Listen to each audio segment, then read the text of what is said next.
Happy Monday and welcome back again to yet another episode where we talk about current issues and topics that we think that you need to know more about. With us today, I'd like to welcome Ludwig, who's back here and is going to answer and give us insight into a lot of questions that I have on today's topic, which is going to be access to justice. I was on YouTube and I was watching this TED talk by this Canadian litigation lawyer, Andrew Pillier, and he talks about how accessible is justice to the normal person and why in today's world we need to care more about how accessible the legal system is to us. So Ludwig, could you begin by telling us why is access to justice so far-fetched in today's world? It's a great question, and thank you very much for having me again, Reese. I'm glad to be here.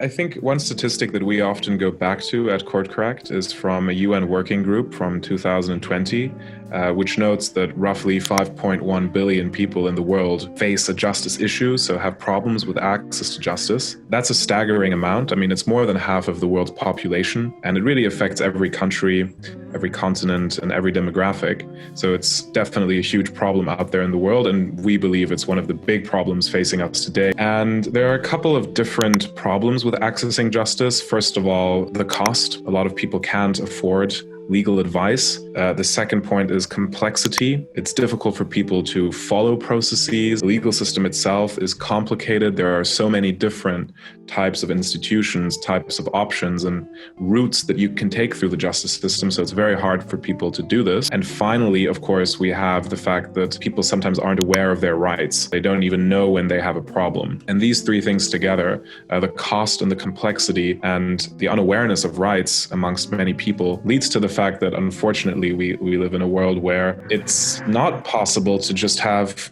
easy access to justice when you need it, and that needs to change. What is Court Correct doing at the moment to ensure that more and more people have access to this justice? Our goal is to help all of these 5.1 billion people across the world, and to do it at scale and to do it pretty quickly, because the solution needs a fix. That rules out a lot of ways you could do it, because if you want to really help that many people in a short amount of time, you need a really special approach. What we think is the right thing to do is to empower the providers of legal services, whether they are at law firms or at companies or at courts, to empower them to provide their services at a lower cost and in a simpler, user-friendly interface. And this is what the Court Correct platform allows case managers at law firms and corporates and also at courts to do. Could you give us like a real life example of a case that Court Correct has addressed and in turn provided access to justice?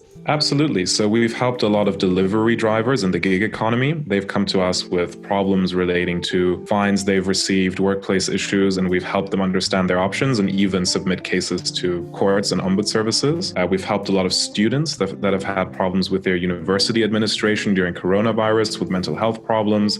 But more importantly, or perhaps as importantly, we've been working with a number of companies, public institutions to help them provide services on the legal market at a lower cost and in a more friendly user interface. Most recently, we rolled out a service for Switzerland with our partner AXA ARAG.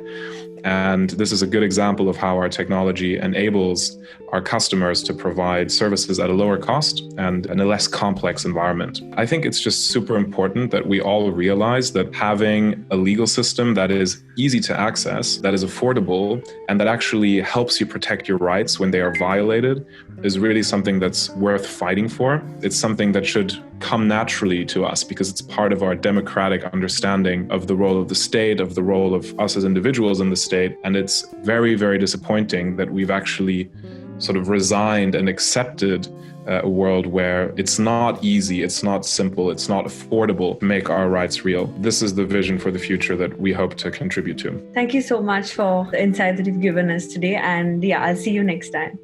Sounds Bye. good. See you next time, Maurice.